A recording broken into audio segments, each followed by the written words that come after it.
self-accomplishments through digital knowledge. That's our motto.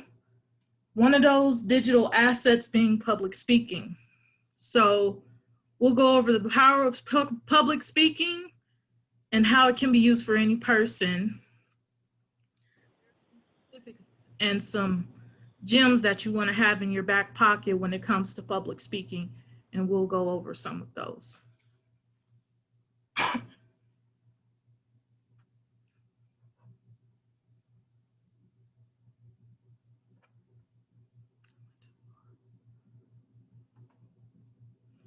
We'll begin with a quote from Warren Buffett.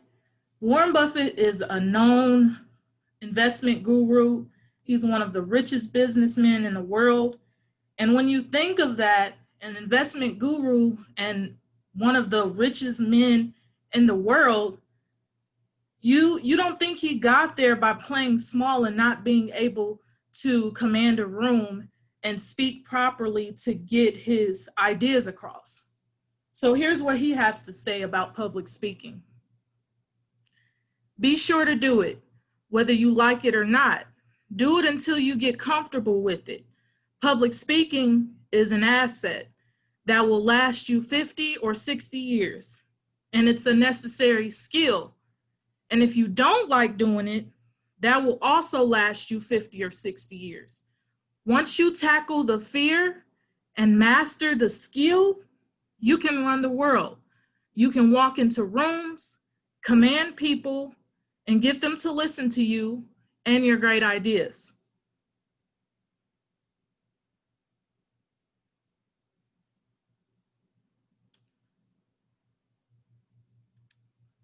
So our discussion points for this afternoon will be what public speaking is.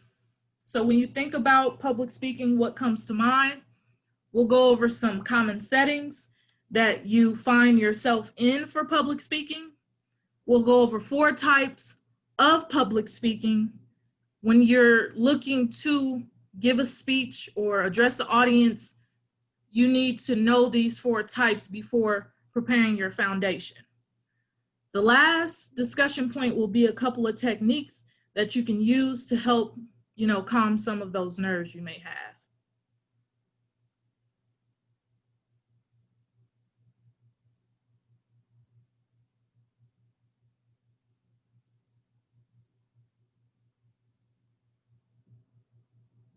So when you think about public speaking, what is it? It is the process of performing a speech to a live audience.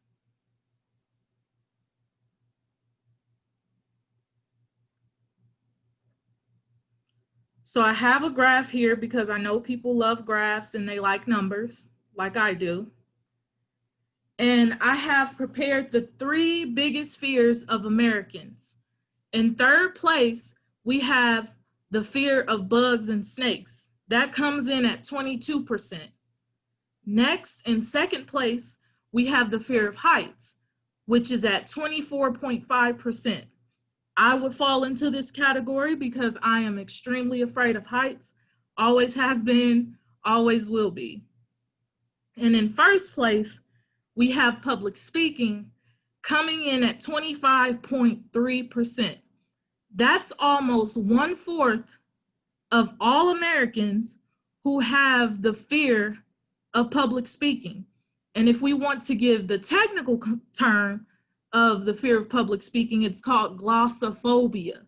And that's literally the fear of the tongue.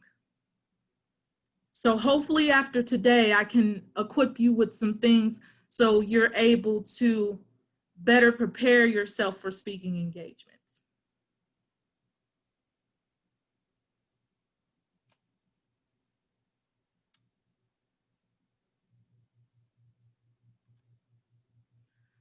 So when we go deeper into public speaking and what it is, I want to go from the avenue of employers when they hire new people. Most who took a survey, if you have 2 candidates who have similar skill sets, what else will you look at for those new hires that sets them apart from the next? And the two most important soft skills came up, which is verbal communication and written communication. Those are the two top things new hires are looked at for getting the job. So let's take a look at two candidates.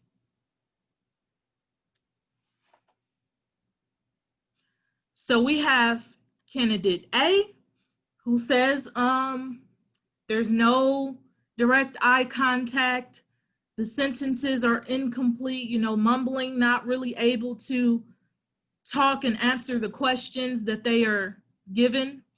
Then we have candidate B, on the other hand, who utilizes power pauses, they have direct eye contact, and they have concise and complete sentences.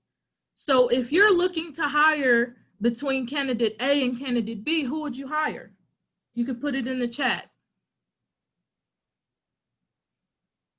So me personally, I would look into hiring candidate B because they are utilizing the soft skill that I would look at for hiring someone new. So let's dive into some common settings you'll find yourself in for public speaking.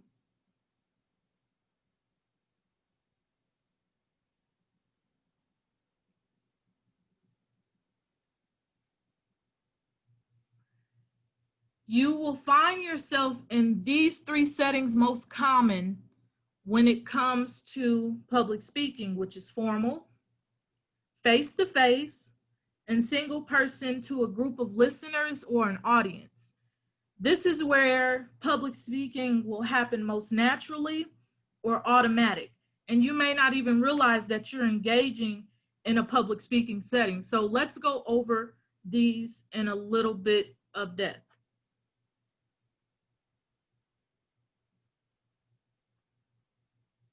A formal setting is made for small talk, close proximity, you're catching up on current events, formal conversation, and without even realizing it, you're engaging in public speaking.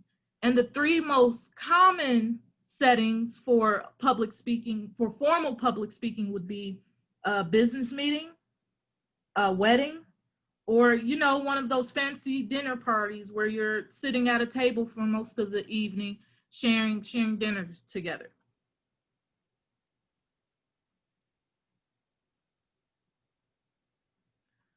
The next setting you would find yourself in for public speaking is face-to-face. So it could be impromptu or it could be planned. And those two settings would be like a business meeting or an elevator pitch. So impromptu is something that happens kind of spare of the moment. You don't really plan for it, kind of like a freestyle, but it should be smooth and it should flow. And I have a good example here of an elevator pitch.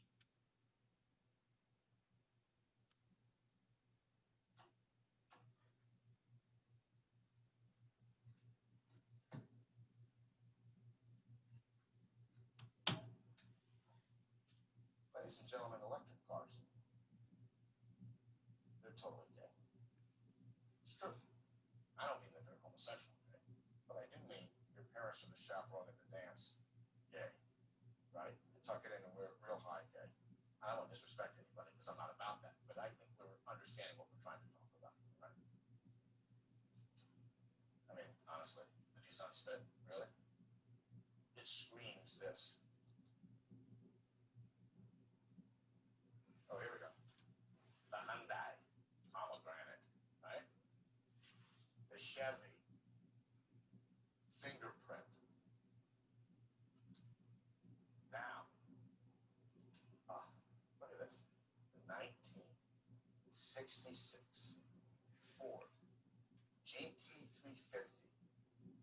Want to roll up in that one, Hoss? The 1965 Pontiac GTO, complete awesome. The 1970 Hemi Cuda took more virginities than Francis Albert Sinatra. What are we suggesting here? We're talking about taking the benefits of electric transportation, but combining them with the rock and rollness and the sexiness that the Dodge current muscle car models have. Hey, listen. We believe we can produce the technology to incorporate the electronic motor in your current models. But with the aggressive sound character, the exhilarating vibration character, the complete visceral experience that we've all grown to know and love, the Dodge Challenger and Charger lines. Guys, we love our current models. That said, we also agree there's a market for what you mentioned. But if you ask Dodge to invest in your pursuit of this concept, what do you have that we don't? And pride.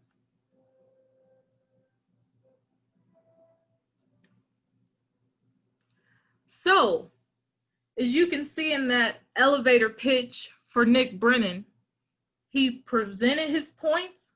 He said a couple things to catch the attention of the room that had them say, okay, where are you going with this? Why would you say that? And then he gave his most persuasive point of having something that they would not have to kind of drive the persuasion home. So that would be an example of a really good elevator pitch. When you're doing an elevator pitch, it should be around 30 seconds to a minute and a half, 2 minutes tops. And you should be able to fit everything in about yourself that would, you know, persuade the person or the audience that you're speaking to.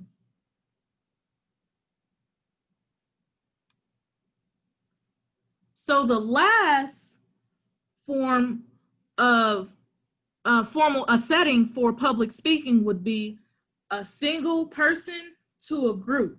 That would be on a stage or at a podium or something like this where we have a webinar and we're virtual. So you gain attention of the room, but it's also up to you to contain the room's attention. Here at the We Without Club, we offer an outlet for those young people. We offer an opportunity for those young people. 16-year-old Mahogany Williams has taken advantage of that opportunity. Raised by a single mom, she's come out of her shell at Willard Dow, blossoming from a quiet kid into the club's choice as Youth of the Year. I've been knowing Mahogany now for over 7 years. Mahogany, when she first came in there, she probably uttered maybe 5 or 6 words a day. I was 8 when I became a member of Boys and Girls Club. I was shy and not very good talking in front of people. And the more that I came here, I became a leader. To see someone come in and can barely speak to you 7 years ago, and now you can't get her to be quiet. This club, it means a lot to me. I can come here and get help with my homework. I have access to computers and help with everyday life from the staff if I need to talk about something. So that's why I hang out here a lot. Over the years, she developed a love for basketball, played basketball religiously in the gym. She's actually on her high school team as a junior. But through all that, Mahogany kept a straight A average, so she's really doing well academically. And I think a lot of that is attributed to the Boys and Girls Club. Here at the We Without Club, we offer an outlet. So as you can see in that video, that was me several years ago, still in high school, speaking singly to the camera, not knowing how many viewers would tune in to this particular airing of NBA TV, you know, trying to inform the world about who I am as an individual. So that would be an example of a single person speaking to a group of people.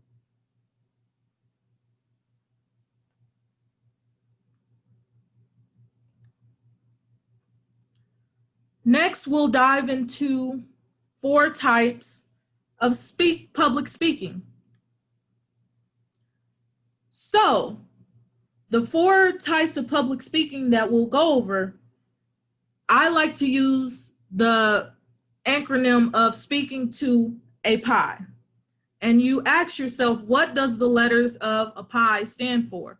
So as mentioned, when you're looking to have a foundation of preparing your speech and the audience that you'll be speaking to, there's 4 types that you'll use to prepare your speech. First one being speaking to actuate. When you speak to actuate, you are speaking to motivate. You are going to bring motivation and inspiration to the audience. And so I want you to think about what motivation looks like. When you think about the best speech that you've heard for motivation, what did that person encompass? If you guys want to put that in the chat to call out a few characteristics of an individual or a few individuals that you know who do really well at motivating or inspiring others.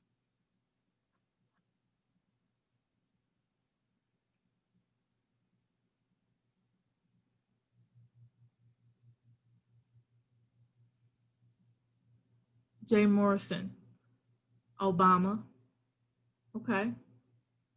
I would agree with those. They speak really well, right?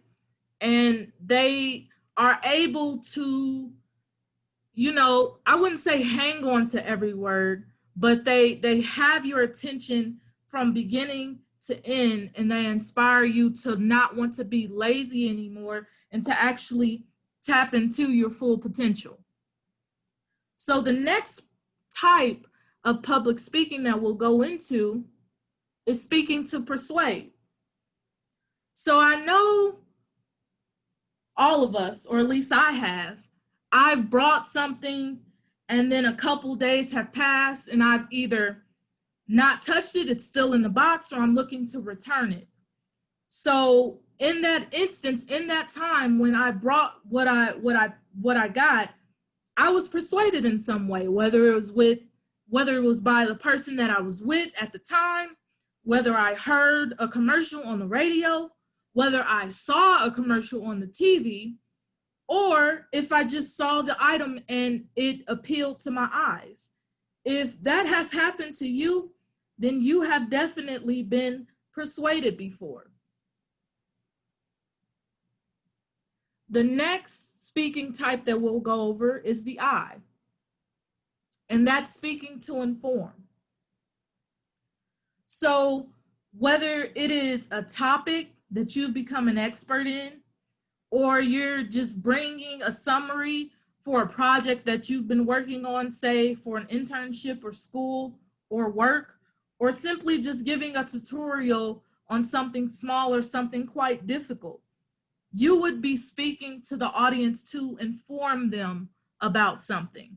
So an example of speaking to inform would be this webinar that we're in today, that I'm informing you about information that I have regarding the topic of public speaking. And the last piece of the pie would be speaking to entertain. Now, when you think of entertainers and how it plays into public speaking, you would think of, you know, like a comedian, someone bringing jokes, or a poet, someone reading a poem, you know, or someone just looking to amuse the audience in some sort of way. They would be speaking to entertain. So now you have your common settings for public speaking. Now you have the 4 types of public speaking. So the next time you are preparing to give a speech, ask yourself, what kind of a pie are you speaking to? Think of the audience. So are you speaking to actuate? Are you speaking to persuade? Are you speaking to inform? Are you speaking to entertain? So since you have that information in your back pocket, the next thing that we'll go over are a few techniques that I hope you can find useful to cope with your nerves of public speaking. So ways to calm your nerves, whether that's before the engagement begins, while you're speaking, or even after. So the first thing we'll go over is to just slow down and breathe deep. I'll repeat that. Slow down and just breathe deeply. And if you ask yourself why, let's go over that. So when you take the time to slow down and breathe deep from that place at the bottom of your stomach, it's communicating to your brain to calm down. So once the brain has that signal of you trying to calm down, then it's going to send that information to the rest of your body. So you pair slow and deep breathing with drinking of water, and you've calmed your nerves quite a bit. So let's go over how water can help calm your nerves. So the benefits of drinking water. When you drink water, of course, you rehydrate your body. But let's go a little bit further with that. Before you drink the water and you find yourself nervous, you may not know it, but you're a little dehydrated. When you're dehydrated, it releases those stress hormones in your body. So when you drink the water, it helps you calm down. And then it also, when you pair that with the breathing, you're completely, calming the whole body. That's before you speak, while you're speaking. So you may see a lot of public speakers that are presenting like to an audience. They may have a glass of water up there on the stage with them. And this is something that they know and that they have come to master.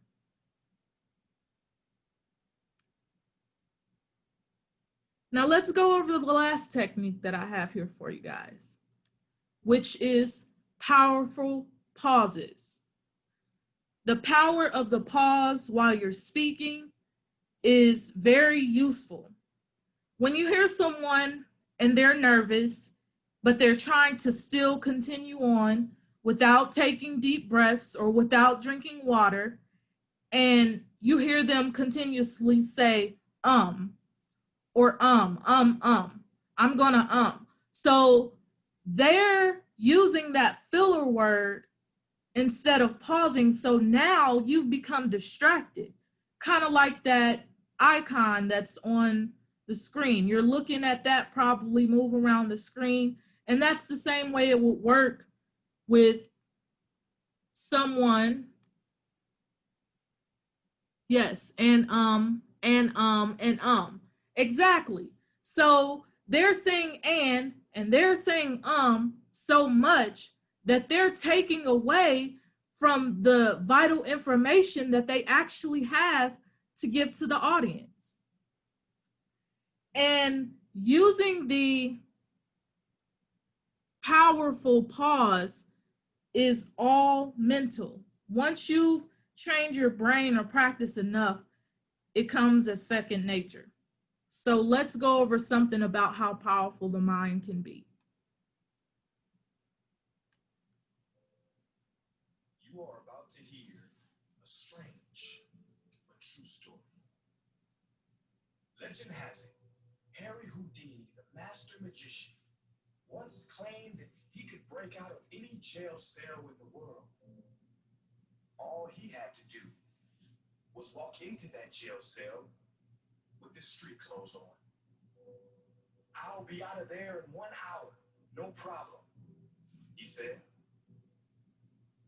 Well, a very old jail down south heard about Houdini's claims, and they accepted his challenge. On the day of the event, many people gathered outside.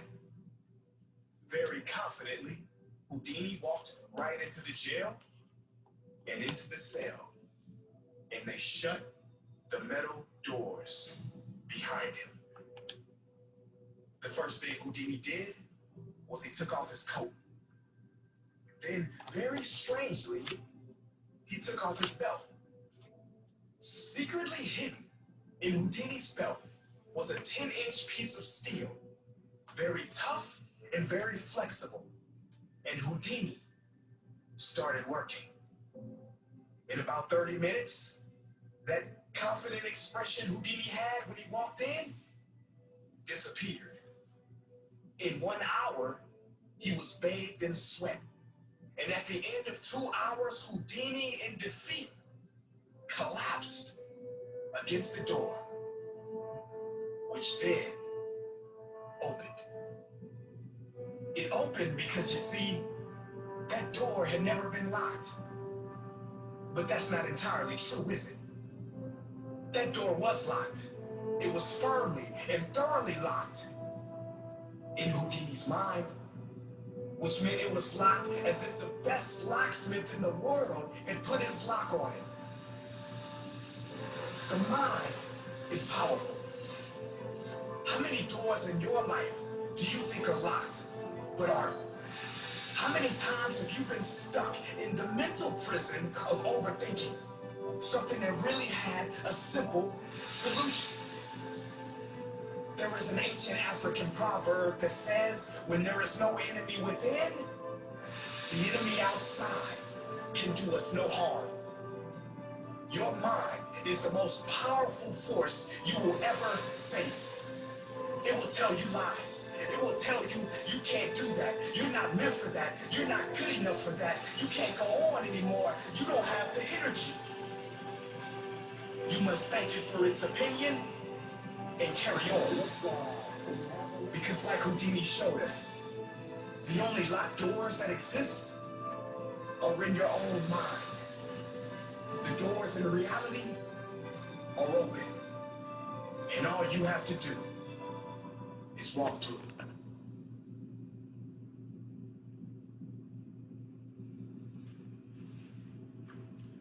So, with that being said, when it comes to public speaking, it is the same exact thing. Once you get over your nerves, get out of your head, and know that you are able to speak well, and actually know that you did not do as bad as you think you did. I feel like that is the biggest thing people have to say. Well, what are you nervous about when it comes to public speaking? I'm not a good public speaker, but that comes from your point of view. But if you get that opinion from someone that was sitting in the audience, they will affirm you that you did not do bad at all. So everything that you have negative in your mind about public speaking, or about how bad you did, or how terrible you are at it, you're actually good. So I wanted to leave off with this video, and I wanted to thank you for attending this public speaking webinar. I want to leave the last bit of time for any questions anyone may have.